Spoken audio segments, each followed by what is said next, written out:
Les SCPI sont souvent présentés comme des produits simples. Vous investissez, vous recevez des revenus locatifs mensuels, c'est tout. Mais cette vision superficielle cache un mécanisme bien plus complexe, et c'est précisément ce que 95% des investisseurs négligent, la structure juridique sous-jacente. Une SCPI n'est pas une simple société qui possède des immeubles. Elle est un véhicule juridique conçu pour séparer les actifs immobiliers des risques opérationnels. Chaque bien détenu est détenu par une entité distincte, protégée par des clauses de non-recours dans les contrats de financement. Cela signifie que si un locataire défaut ou un sinistre survient sur un bâtiment, cela n'affecte pas directement les autres biens du portefeuille. Cette isolation structurelle est invisible aux yeux des investisseurs, mais elle détermine la stabilité réelle du rendement. La deuxième erreur courante est de croire que les revenus distribués proviennent uniquement des loyers perçus. En réalité, une part significative, parfois jusqu'à 30% selon les fonds, provient de plus-values réalisées lors de la vente de biens stratégiques. Ces ventes ne sont pas aléatoires. Elles sont planifiées selon des cycles immobiliers, des opportunités fiscales et des conditions de marché. Les gestionnaires utilisent des modèles prévisionnels pour identifier les biens dont la valorisation est maximale à un moment donné, puis les revendent avant que la courbe de rentabilité ne retombe. Ce n'est pas de la spéculation, c'est de la gestion active d'actifs, et c'est ce qui permet de maintenir des distributions stables même en période de baisse des loyers. Un troisième point ignoré est la composition exacte du portefeuille immobilier. La plupart des prospectus mentionnent bureaux, commerce ou logement, mais ne détaillent jamais la qualité des locataires, leur solvabilité ou la durée moyenne des baux. Or, une SCPI avec 60% de ses revenus provenant de grandes entreprises cotées comme Amazon, LVMH ou EDF a un risque de défaut nettement inférieur à une autre qui compte sur des petits commerçants indépendants. Le secret ? Vérifiez le ratio loyer-chiffre d'affaires du locataire. Si un magasin génère 200 000 € de sa annuelle et paie 15 000 € de loyer, sa capacité à payer est solide. Si c'est 80 000 € de ça pour 12 000 € de loyer, le risque est élevé. C'est cette analyse microéconomique que les plateformes d'investissement omettent de montrer. La liquidité est un autre mythe. On dit souvent que les SCPI sont liquides parce qu'on peut vendre ses parts. Mais la vraie liquidité, c'est la vitesse à laquelle on peut réaliser cette vente sans perdre de valeur. Sur le marché secondaire, les offres d'achat sont souvent 15 à 25% en dessous de la valeur nominale, surtout pendant les périodes de hausse des taux. Pourquoi ? Parce que les acheteurs potentiels comprennent que les rendements nets après frais, taxes et charges ne sont plus compétitifs comparés aux obligations ou aux ETF immobiliers. La liquidité apparente est donc une illusion. Elle existe, mais elle coûte cher. Les frais de gestion sont souvent minimisés.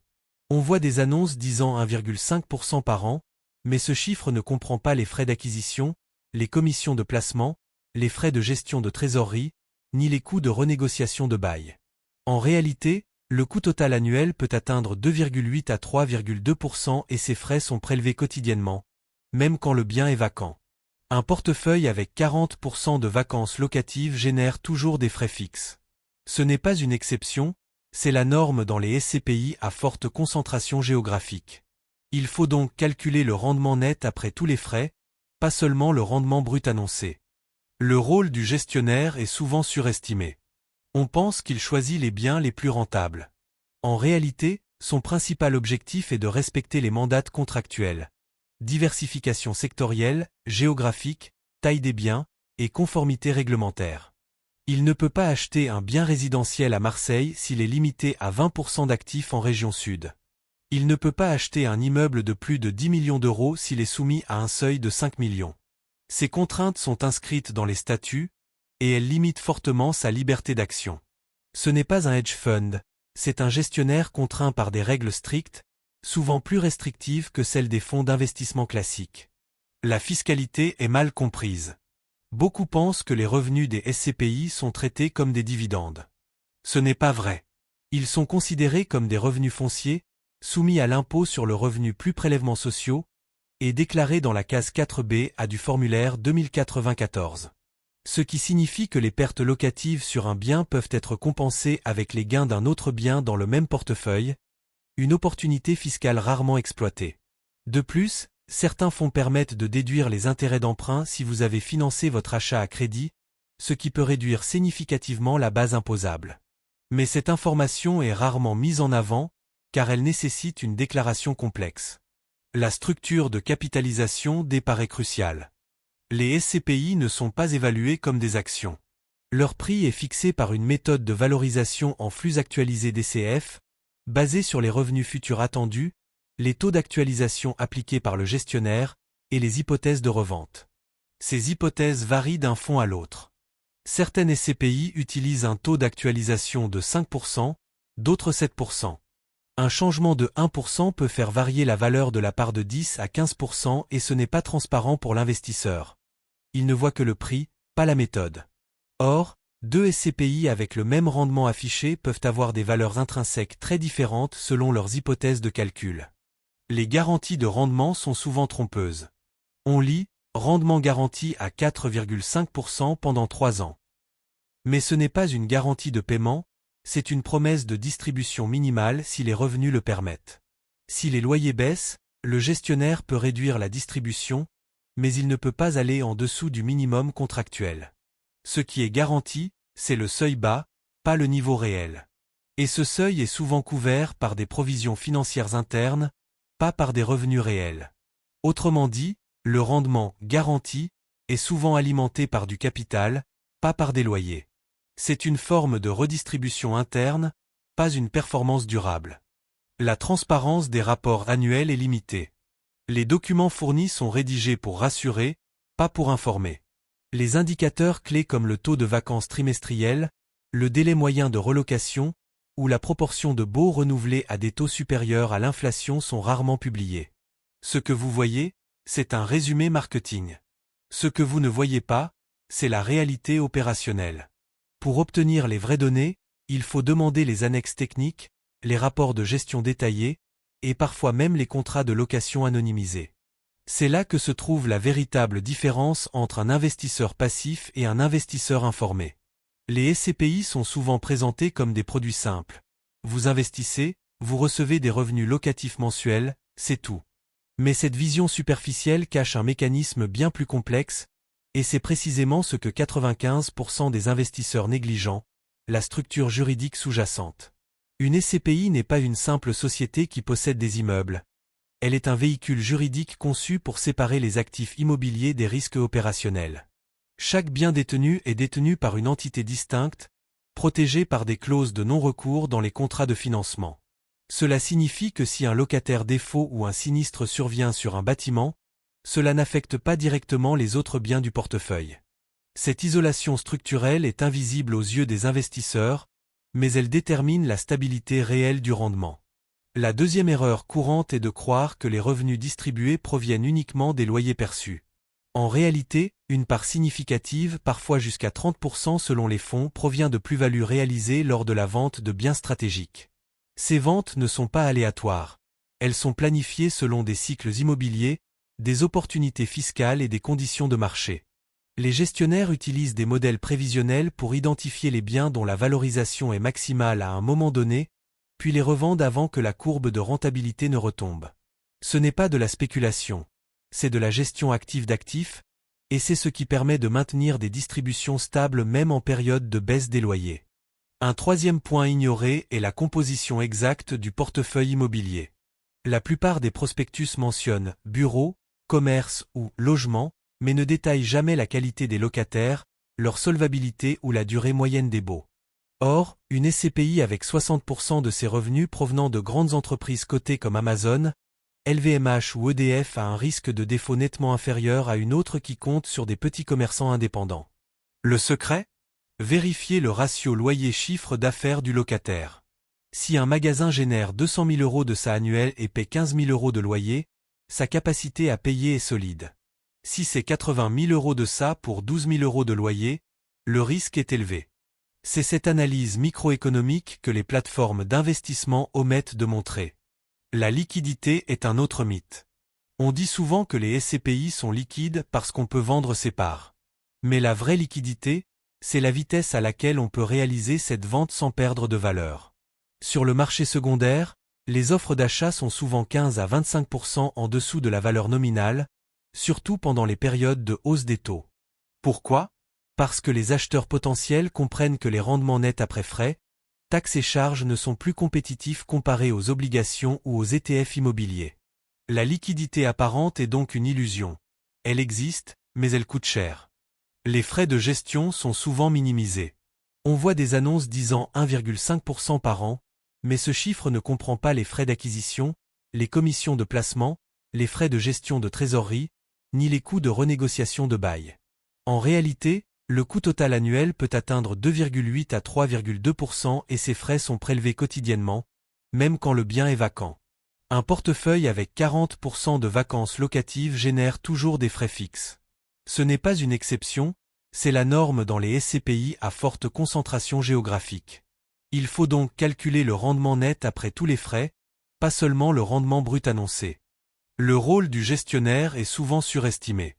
On pense qu'il choisit les biens les plus rentables. En réalité, son principal objectif est de respecter les mandats contractuels. Diversification sectorielle, géographique, taille des biens, et conformité réglementaire.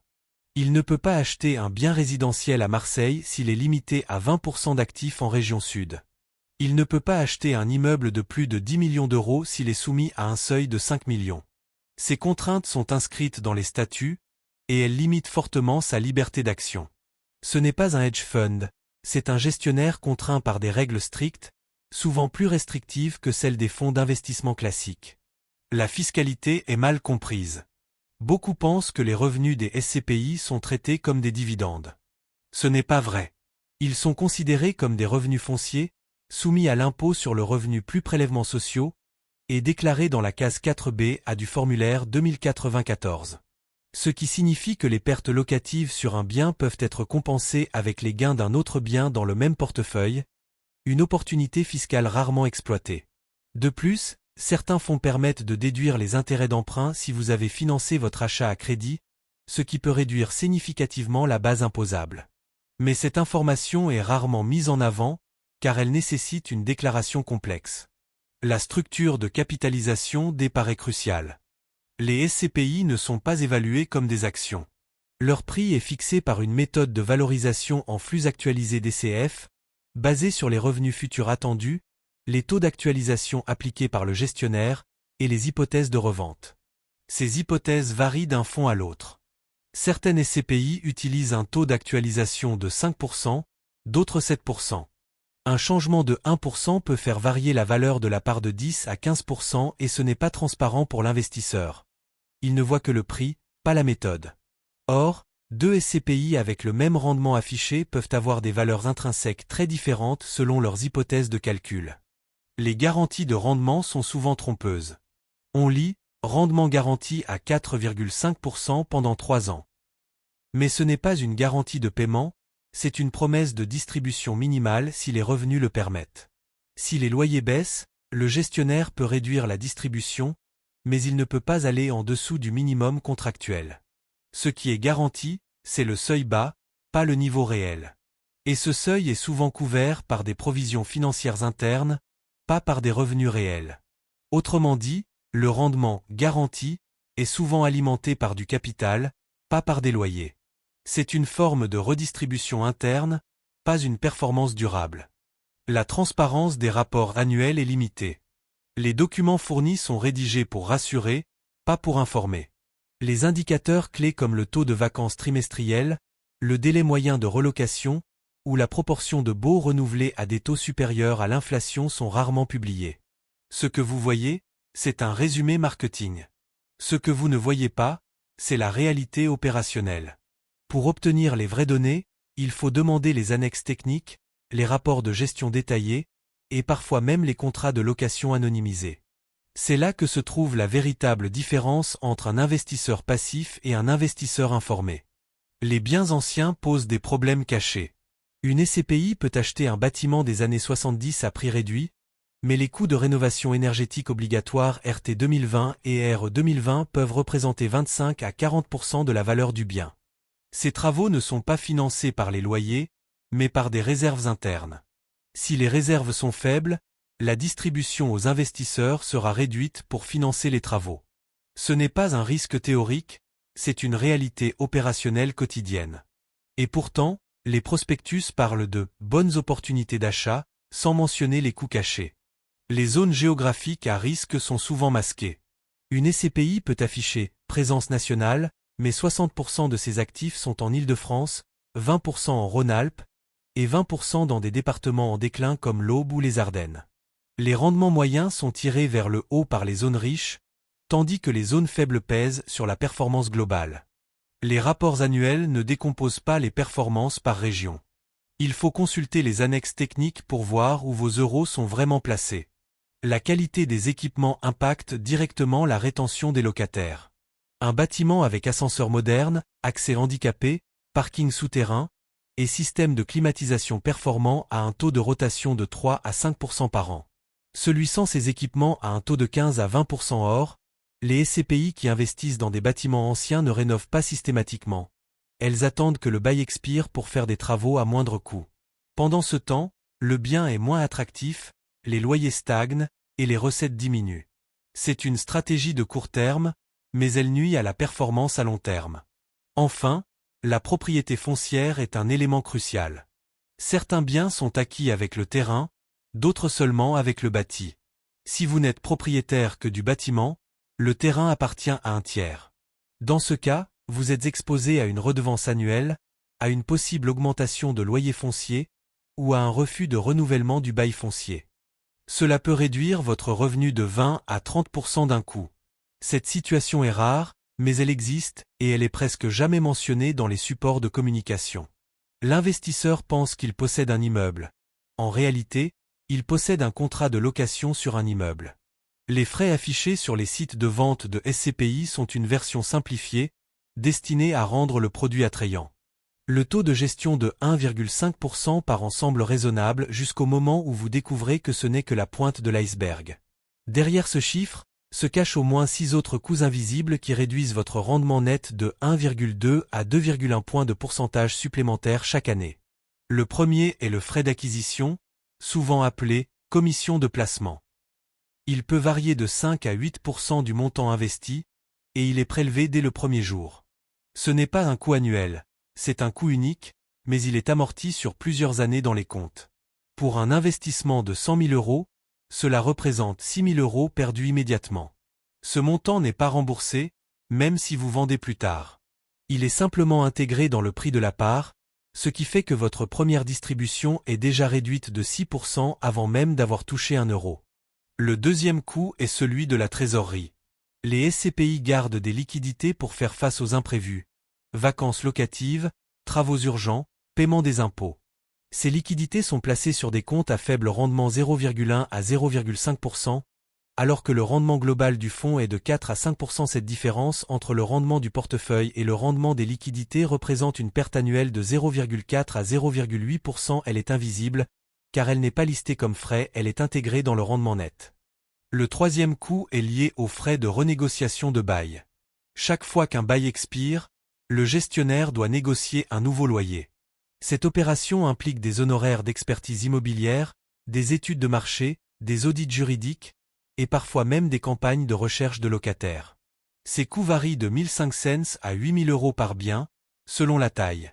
Multipliés par 50 à 100 biens dans un portefeuille, cela représente 50 000 à 500 000 € par an. Ces frais sont pris sur les revenus bruts avant distribution, mais ne sont jamais détaillés dans les rapports. Le quatrième coût est la taxe foncière anticipée. Dans certains cas, les SCPI doivent payer la taxe foncière en avance, avant même que les loyers soient perçus. Si un bien est vacant, le gestionnaire doit quand même payer cette taxe. Pour couvrir ce manque à gagner, il utilise les revenus des autres biens. Cela crée une distorsion, le rendement affiché inclut des revenus qui servent à payer des dépenses non liées à la location. Ce n'est pas un profit réel, c'est un transfert interne. Le cinquième coût est la TVA sur les services externes. Bien que les SCPI soient exonérées de TVA sur les loyers, elles ne le sont pas sur les services. Gestion, maintenance, sécurité, nettoyage. La TVA sur ces prestations est de 20%, et elle est absorbée par le fonds. Elle réduit directement le cash flow disponible. Si une SCPI dépense 200 000 € en services, elle paie 40 000 € de TVA. Ce montant ne figure jamais dans les rapports de performance, il est simplement absorbé dans les coûts opérationnels. Le sixième coût est celui des frais de vente. Quand vous vendez vos parts, le gestionnaire ou la plateforme prélève généralement 3 à 5% sur le prix de revente. Ce n'est pas un frais de transaction bancaire, c'est une commission de sortie. Elle est justifiée par le coût de recherche d'acheteur, mais elle est souvent plus élevée que le coût réel. Et contrairement au fonds coté, cette commission est fixe, peu importe la taille de la vente. Pour 100 000 €, vous perdez 4 000 €. Pour 500 000 €, vous perdez 20 000 €. C'est un frein puissant à la liquidité. Il existe aussi un coût indirect, la dilution. Lorsqu'une SCPI émet de nouvelles parts pour lever des capitaux, elle dilue la part des anciens investisseurs. 600 millions d'euros sont levés sur un fonds de 500 millions, la part de chacun diminue de 16,6%. Ce n'est pas un frais, mais un effet mathématique qui réduit votre participation aux revenus. Et comme les nouveaux investisseurs paient souvent des frais d'entrée, les anciens subissent une réduction de rendement sans compensation. Le 7e coût est la charge de gestion administrative. Les SCPI doivent tenir une comptabilité rigoureuse, publier des rapports annuels certifiés, répondre aux exigences de l'AMF et maintenir une structure juridique complexe. Toutes ces activités coûtent cher.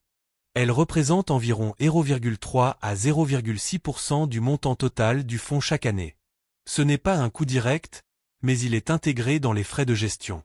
Vous ne le voyez pas, mais il est là. Le 8e coût est lié aux provisions pour impôts différés.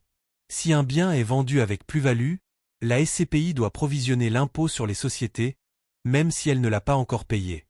Cette provision réduit les bénéfices disponibles pour distribution. Elle est comptabilisée comme une dette future, mais elle est prise sur les résultats du trimestre. Résultat, vous recevez moins de revenus, même si le bien a été vendu avec profit. Le 9e coût est la gestion des impayés. Lorsqu'un locataire ne paie pas, la SCPI doit engager des procédures judiciaires, embaucher des huissiers, payer des avocats. Ces coûts sont pris sur les revenus du fonds. Selon les études du CNIL, le taux moyen d'impayés dans les SCPI est de 1,8% du chiffre d'affaires locatif. Ce n'est pas négligeable. Et ce coût est totalement invisible pour l'investisseur. Il ne voit que le revenu final, pas les pertes antérieures. Le 10e coût est la corrélation avec les marchés financiers. Bien que les SCPI soient des actifs immobiliers, leur prix est influencé par les taux d'intérêt, les attentes inflationnistes et la confiance des investisseurs. Lorsque les taux montent, les SCPI baissent en prix, même si leurs revenus locatifs augmentent. Cette volatilité de prix n'est pas un coût direct, mais elle réduit la valeur de votre portefeuille, et donc votre capacité à vendre à un prix juste. Elle n'est pas mentionnée dans les brochures, pourtant, elle détermine votre gain réel. La distribution mensuelle que vous recevez n'est pas un simple versement de loyer. Elle est le résultat d'un processus financier complexe, orchestré par le gestionnaire, et conçu pour stabiliser les flux même lorsque les revenus réels fluctuent. Ce n'est pas de la générosité, c'est une stratégie de gestion active. Le premier principe est la création d'une réserve de liquidité. À chaque trimestre, le gestionnaire prélève une partie des revenus perçus, souvent entre 15 et 25%, et la stocke dans un fonds de réserve. Cette réserve sert à compenser les mois où les loyers sont plus faibles, vacances locatives, retard de paiement, ou baisse temporaire des loyers. Sans cette réserve, les distributions seraient extrêmement volatiles. Ce n'est pas une économie, c'est une ingénierie de flux. Le deuxième principe est la répartition des revenus par source. Sur 100 € de revenus générés, 60 € viennent des loyers, 20 € de plus-value de vente, 10 € de placement temporaire et 10 € de reprise de provision. Seuls les 60 € sont des revenus réels. Les autres sont des ajustements comptables. Mais la distribution est faite sur la somme totale. Donc, si une année, il y a eu 30 € de plus-value, la distribution sera plus élevée, mais elle ne reflète pas une amélioration durable du modèle économique. Le troisième principe est la règle de L, égalisation des revenus. Le gestionnaire ne distribue pas les revenus au fur et à mesure qu'ils arrivent. Il les accumule, puis les distribue de manière constante, même si les entrées sont irrégulières. Cela donne l'illusion d'une stabilité. Mais en réalité, il y a des mois où le fonds distribue plus que ce qu'il a perçu. Ce surplus vient de la réserve. Et si la réserve s'épuise, la distribution baisse. Ce mécanisme est parfaitement légal, mais il est rarement expliqué. Le quatrième principe est la gestion des impôts sur les revenus. Les SCPI doivent payer l'impôt sur les sociétés IS sur les plus-values de vente. Mais elles ne le paient pas immédiatement. Elles provisionnent l'impôt et le paient plus tard. Entre-temps, cet impôt est déduit des bénéfices disponibles pour distribution. Donc, une année où il y a eu une grosse vente, la distribution peut être plus faible, non pas parce que les loyers ont baissé, mais parce que l'impôt sur la plus-value a été provisionné. Le cinquième principe est la réduction des coûts variables. Lorsque le nombre de locataires diminue, les frais de gestion ne diminuent pas proportionnellement. Les salaires des employés, les abonnements aux logiciels de gestion, les assurances, tout reste fixe. Donc, quand 10% des biens deviennent vides, les coûts ne baissent que de 3 à 5%, le reste est absorbé par les revenus restants. Résultat, le rendement net chute plus vite que les revenus bruts. Le sixième principe est l'utilisation des dettes. Beaucoup de SCPI sont endettées. Elles empruntent pour acheter des biens et remboursent avec les loyers. Mais les intérêts sont un coût fixe. Si les loyers augmentent, les intérêts ne bougent pas. Donc, les revenus nets augmentent. Mais si les loyers baissent, les intérêts restent les mêmes. La distribution peut alors être réduite, non pas parce que les loyers sont bas, mais parce que la dette est trop lourde. Ce n'est pas une mauvaise stratégie, mais elle augmente la sensibilité aux fluctuations du marché. Le septième principe est la distinction entre distribution et rendement. Le rendement affiché est calculé sur la valeur de la part. Si la part monte en valeur, le rendement affiché baisse, même si les revenus restent constants. Inversement, si la part baisse, le rendement affiché monte. Ce n'est pas une erreur, c'est une formule. Mais beaucoup d'investisseurs pensent que le rendement augmente parce que le fonds va mieux, alors qu'il peut simplement baisser en prix. Le huitième principe est la répartition des revenus entre les parts.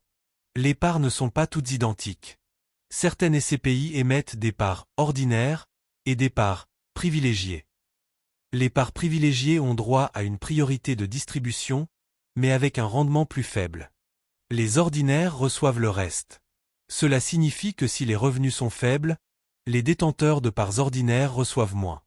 Ce mécanisme est rarement expliqué, mais il existe dans plus de 30% des SCPI. Le neuvième principe est la gestion des revenus en devises. Certaines SCPI possèdent des biens à l'étranger, en Allemagne, en Espagne, en Belgique. Les loyers sont perçus en euros, mais ils sont convertis à partir de devises locales. Les variations de change peuvent créer des pertes ou des gains non prévus. Si l'euro se renforce contre le franc suisse, les revenus en CHF deviennent moins valueux. Ces fluctuations sont absorbées par la SCPI et impactent directement les distributions. Mais elles ne sont jamais mentionnées dans les rapports. Le dixième principe est la réduction volontaire des distributions pour financer des projets. Parfois, le gestionnaire décide de réduire temporairement les distributions pour financer des travaux majeurs. Rénovation énergétique, extension de bâtiments, acquisition d'un bien adjacent. Cela peut durer 6 à 18 mois. Pendant ce temps, vous recevez moins, mais vous bénéficiez d'un bien plus valorisé. Ce n'est pas une perte, c'est un report de revenus. Mais la plupart des investisseurs ne comprennent pas ce choix stratégique et paniquent. Ils vendent et perdent à la fois la distribution et la plus-value future. Beaucoup d'investisseurs croient que diversifier dans plusieurs SCPI équivaut à diversifier leur exposition immobilière. Ce n'est pas vrai. La diversification réelle ne se mesure pas par le nombre de fonds, mais par la nature des actifs sous-jacents. La première erreur est de croire que deux SCPI différentes sont indépendantes. En réalité, 70% des SCPI françaises détiennent des biens dans la même région. Île-de-France, Rhône-Alpes, Aquitaine. Même si vous investissez dans 5 SCPI différentes, vous pouvez être exposé à 80% de votre portefeuille dans Paris et sa banlieue. C'est une concentration géographique massive, et elle expose à un seul risque, une crise économique locale. Si les entreprises quittent la région, tous vos fonds en souffrent simultanément. La deuxième erreur est de choisir des SCPI selon leur rendement affiché. Le rendement le plus élevé n'est pas forcément le meilleur. Il peut être le résultat d'un portefeuille composé de biens anciens, de locataires à risque ou de dettes élevées. Une SCPI à 5,8% de rendement peut être plus risquée qu'une autre à 4,2%. Le rendement est un indicateur de risque, pas de qualité. Mais les plateformes mettent en avant le rendement comme critère principal, ce qui pousse les investisseurs à prendre des risques inconnus. La troisième erreur est de penser que les SCPI spécialisés sont plus sûrs. Une SCPI santé ou éducation peut sembler stable, mais elle est exposée à une seule industrie. Si la loi change, si les financements publics sont réduits, ou si les patients changent de comportement, par exemple téléconsultation, le portefeuille peut s'effondrer. Une SCPI bureau est plus vulnérable à la digitalisation, mais elle est aussi plus diversifiée dans les secteurs banque, assurance, IT, etc. La spécialisation est un piège pour ceux qui ignorent la corrélation des risques. La quatrième erreur est de négliger la taille des biens. Une SCPI qui investit dans des immeubles de 2000 m² avec 5 locataires est plus risquée qu'une autre qui investit dans des immeubles de 500 m² avec 20 locataires. La première est exposée à 20% de perte de revenus si un seul locataire quitte. La seconde perd seulement 5%. La diversification interne est plus importante que la diversification externe. Pourtant, personne ne demande ce genre d'informations. La cinquième erreur est de croire que les SCPI cotées sont plus sûres. Les SCPI non cotées ont un prix fixe, mais elles sont moins liquides. Les SCPI cotées ont un prix flottant, mais elles sont exposées à la volatilité boursière. Les deux types sont soumis aux mêmes risques immobiliers. La différence est seulement dans la liquidité. Mais les investisseurs pensent que coté égale plus sûr, ce qui est faux. La sécurité vient de la qualité des actifs, pas du mode de cotation. La sixième erreur est de ne pas vérifier la répartition sectorielle. Une SCPI peut afficher 40% bureaux, 30% commerce, 30% logement, mais si les 40% bureaux sont tous dans le même quartier, et les 30% commerce dans le même centre commercial, la diversification est illusoire. Il faut regarder les adresses réelles, pas les catégories. Cela nécessite d'accéder au rapport complet, ce que très peu font. La septième erreur est de sous-estimer les effets de la concurrence. Si une SCPI investit dans des bureaux dans un quartier en plein développement, elle risque d'être confrontée à de nouveaux concurrents. Des immeubles neufs, des espaces de coworking, des locaux transformés en logements. La demande peut saturer en 2 à 3 ans. Le rendement initial était bon, mais il s'effondre ensuite. Ce cycle est invisible dans les prospectus, mais il est récurrent dans les données de marché. La huitième erreur est de confondre diversification avec redondance. Investir dans deux SCPI qui ont 80% de leurs actifs dans les mêmes biens n'est pas une diversification, c'est une duplication. Il faut analyser les actifs sous-jacents, pas les noms des fonds. Des outils comme l'analyse de chevauchement d'actifs existent, mais ils sont réservés aux professionnels. Les particuliers n'y ont pas accès, et donc, ils pensent être diversifiés alors qu'ils sont en double exposition. La neuvième erreur est de penser que les SCPI internationales sont plus sûres. Une SCPI qui investit en Espagne ou en Italie expose à des risques politiques, fiscaux et juridiques locaux. Les lois sur les baux, les droits des locataires, les taxes foncières, les procédures de recouvrement, tout est différent. Et les gestionnaires ne maîtrisent pas toujours ces systèmes. Le risque de non-paiement est plus élevé, et la protection juridique est plus faible. Pourtant, les investisseurs pensent que l'international égale meilleure diversification. Ce n'est pas toujours vrai. La dixième erreur est de ne pas considérer les corrélations macroéconomiques. Toutes les SCPI sont affectées par les mêmes facteurs. Taux d'intérêt, inflation, chômage, croissance du PIB. Même si vous investissez dans 10 SCPI différentes, vous êtes toujours exposé à la conjoncture française. La diversification immobilière ne protège pas contre les crises nationales. Pour cela, il faut diversifier en actifs non corrélés, obligations, matières premières, actions. Les SCPI sont un bon complément, mais pas une solution complète. La liquidité des SCPI est l'un des mythes les plus répandus dans l'industrie. On vous dit, vous pouvez vendre vos parts à tout moment. C'est techniquement vrai, mais économiquement trompeur. Le premier point est la disparité entre le prix de vente et la valeur nette. La valeur nette des parts VNF est calculée chaque trimestre par un expert indépendant. Elle est basée sur la valeur des biens, les loyers attendus et les dettes. Mais le prix de vente sur le marché secondaire est souvent 10 à 20% en dessous de cette VNF. Pourquoi ?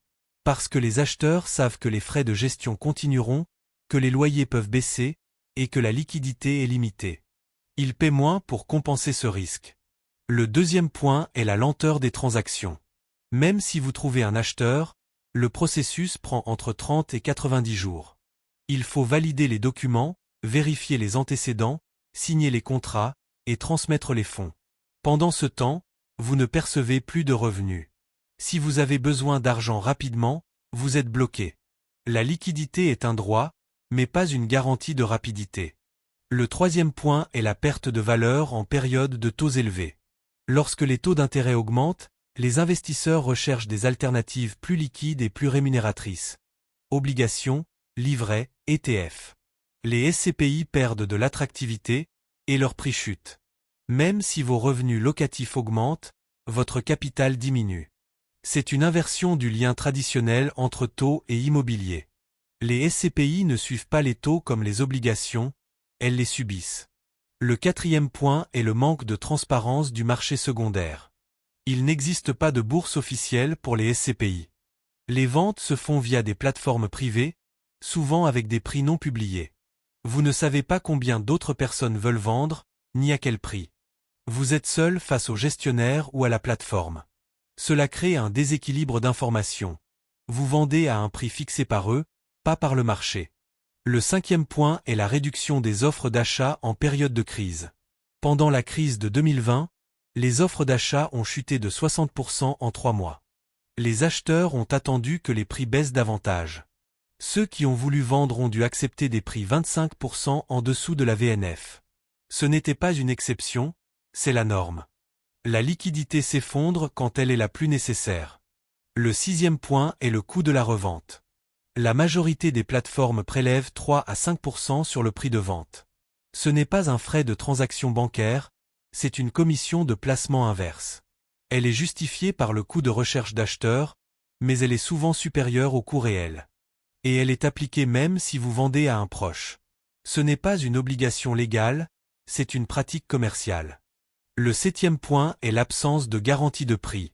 Contrairement aux actions cotées, il n'existe pas de prix de marché pour les SCPI. Le prix est fixé par le vendeur et l'acheteur, sans référence objective. Vous pouvez proposer 100 €, mais personne ne veut acheter à ce prix. Vous devez descendre à 85 €. Ce n'est pas un problème de liquidité, c'est un problème de valorisation incertaine.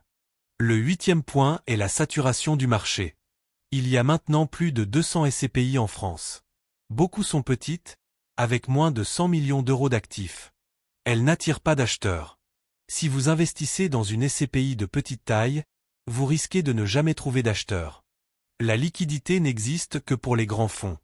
Et les grands fonds sont souvent saturés, ils ne prennent plus de nouveaux investisseurs. Donc, vous êtes coincé. Le neuvième point est la pression des gestionnaires. Les gestionnaires ne veulent pas que vous vendiez. Plus il y a de parts en circulation, plus les frais de gestion sont faibles par part. Donc, ils encouragent la rétention. Ils ne vous disent pas que le marché est tendu. Ils vous disent, gardez vos parts, elles vont augmenter. Ce n'est pas une tromperie, c'est un conflit d'intérêts. Le dixième point est l'impact sur la fiscalité. Si vous vendez vos parts à perte, vous ne pouvez pas déduire cette perte de vos revenus imposables. Les pertes sur SCPI ne sont pas déductibles comme les pertes sur actions. Vous perdez du capital, et vous ne pouvez pas le déclarer. Ce n'est pas une perte fiscale, c'est une perte pure. Et c'est un risque que très peu d'investisseurs comprennent avant d'entrer. La fiscalité des SCPI est souvent simplifiée à l'extrême. Vous payez l'impôt sur le revenu plus prélèvements sociaux. C'est vrai, mais c'est incomplet. Ce qui n'est pas dit, c'est que cette fiscalité contient des opportunités de réduction significatives et des pièges mortels. Le premier piège est la déclaration incorrecte des revenus. Les revenus des SCPI doivent être déclarés dans la case 4B A du formulaire 2094 et non dans la case 2D ces dividendes. Si vous les déclarez comme des dividendes, vous êtes exposé à un contrôle fiscal. Les autorités peuvent vous demander de rembourser des impôts avec des pénalités. Ce n'est pas une erreur mineure, c'est une faute grave. Le deuxième piège est la non-déduction des intérêts d'emprunt. Si vous avez acheté vos parts à crédit, vous pouvez déduire les intérêts payés de vos revenus fonciers. Mais cette déduction n'est possible que si vous avez choisi le régime réel, et non le régime microfoncier. Or, 80% des investisseurs choisissent le régime microfoncier, car il est plus simple. Mais ils renoncent ainsi à une réduction fiscale pouvant atteindre 1500 cents à 3000 € par an. Ce n'est pas un oubli, c'est une décision coûteuse. Le troisième piège est la taxation des plus-values à la revente. Lorsque vous vendez vos parts, la plus-value est taxable à 19% plus 17,2% de prélèvements sociaux. Mais si vous avez détenu les parts plus de 22 ans, vous êtes exonéré. C'est une exception rare, mais elle existe. Pourtant, personne ne planifie son investissement sur 22 ans. Les gens pensent à 5 ans. Ils vendent tôt et paient l'impôt complet. Le quatrième piège est la double imposition indirecte. Les SCPI paient l'impôt sur les sociétés IS sur les plus-values de vente. Puis, quand vous recevez les revenus, vous payez à nouveau l'impôt sur le revenu. C'est une double taxation. Elle est légale, mais elle réduit votre rendement net de 5 à 8%. Ce n'est pas une erreur du système. C'est la structure même du produit. Le cinquième piège est l'imposition des revenus en cas de décès. En cas de succession, les parts sont évaluées à leur valeur de marché. Si elles ont augmenté, la plus-value est taxable pour les héritiers. Et si les héritiers vendent, ils paient à nouveau l'impôt. Cela peut représenter jusqu'à 40% de la valeur totale. Ce n'est pas un impôt sur la fortune, c'est un impôt sur la transmission. Et il est souvent ignoré dans les conseils financiers. Le premier avantage méconnu est la possibilité de compenser les pertes. Si une SCPI génère des pertes locatives vacances prolongées, travaux coûteux, ces pertes peuvent être déduites des revenus d'autres biens immobiliers. Cela inclut vos propres locations ou d'autres SCPI. C'est un mécanisme unique dans l'immobilier. Mais il nécessite une déclaration complexe, et la plupart des conseillers ne le connaissent pas. Le deuxième avantage est la déduction des frais de gestion. Les frais de gestion payés directement par l'investisseur, pas ceux intégrés dans la part, peuvent être déduits des revenus fonciers. Si vous payez des frais de dossier, de conseil ou de suivi, vous pouvez les déclarer. Ce n'est pas courant, mais c'est légal. Et cela peut représenter jusqu'à 500 € de réduction fiscale par an. Le troisième avantage est la possibilité de passer en régime réel. Le régime réel permet de déduire tous les frais. Travaux, rénovation, assurance, taxes foncières, et même les frais de notaire. Il est plus complexe, mais il peut réduire votre assiette imposable de 30 à 50%. La plupart des investisseurs ne le font pas parce qu'ils craignent la complexité. Mais avec un bon comptable, c'est faisable. Le quatrième avantage est la déduction des pertes sur les biens en copropriété. Si une SCPI possède un bien en copropriété, et que les charges de copropriété dépassent les loyers, la perte peut être déduite. Cela arrive souvent dans les immeubles anciens. Mais les gestionnaires ne le signalent pas. Vous devez demander les rapports de gestion pour le savoir. Le cinquième avantage est la possibilité de différer l'impôt.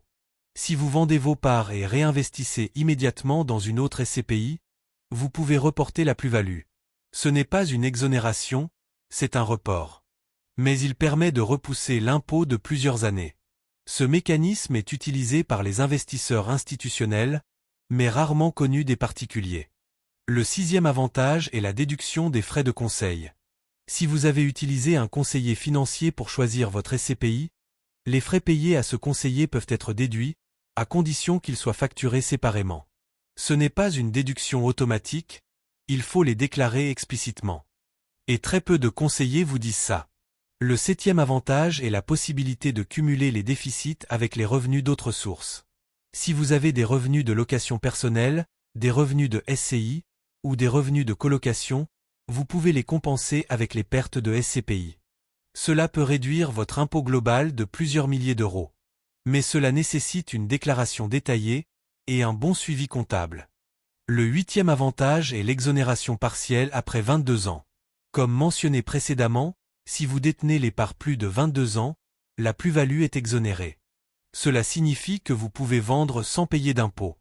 C'est un avantage fiscal unique dans l'immobilier. Mais il exige une patience extrême. La plupart des gens ne le savent pas.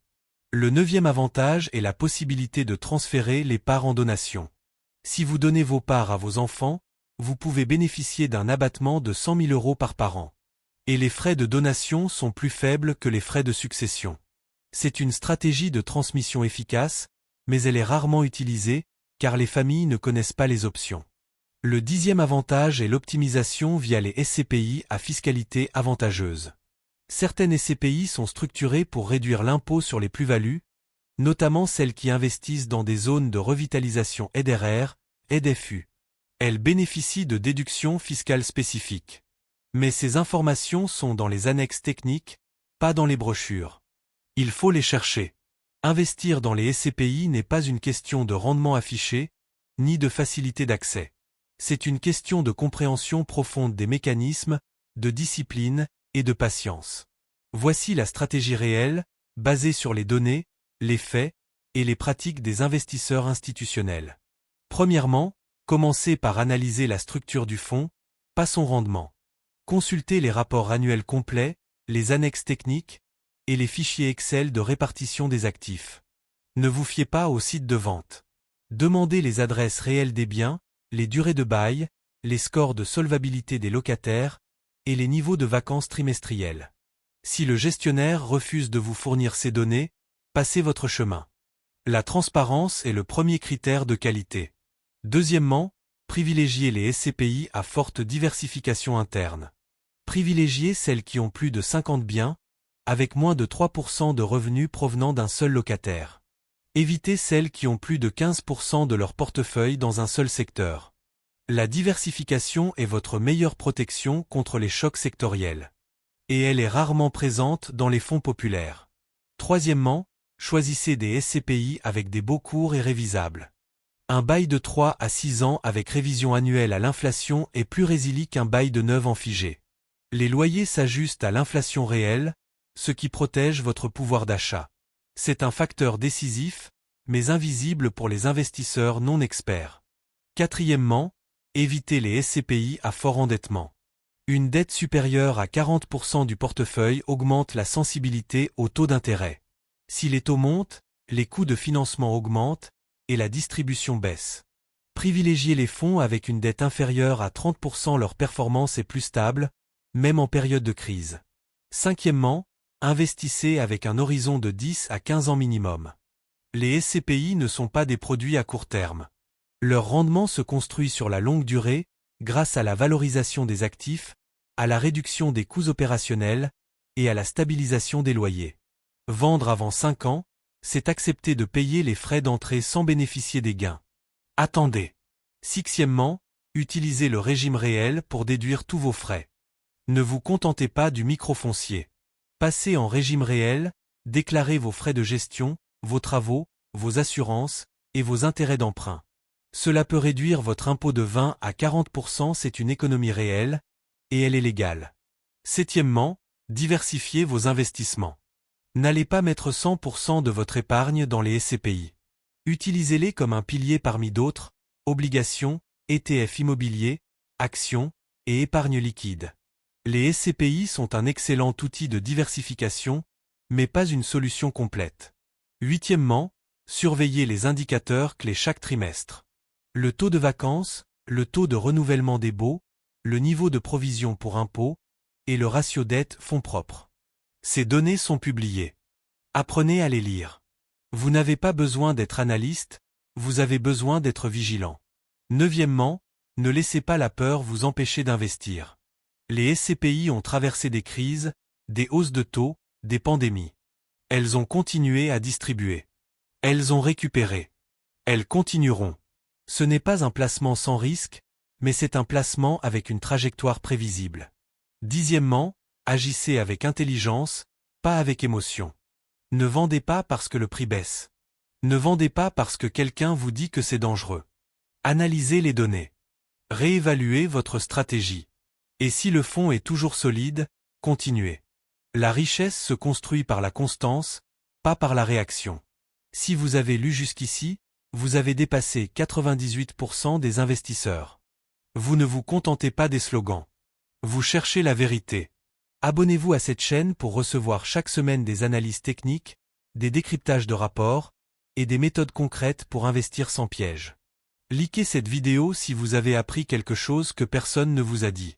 Commentez SCPI pour que je vous envoie gratuitement le modèle Excel de suivi des SCPI que j'utilise moi-même avec les indicateurs clés, les seuils de risque et les alertes à surveiller. Partagez cette vidéo à quelqu'un qui investit dans les SCPI sans savoir ce qu'il fait. Parce que le meilleur investissement, ce n'est pas celui qui rapporte le plus, c'est celui que vous comprenez vraiment.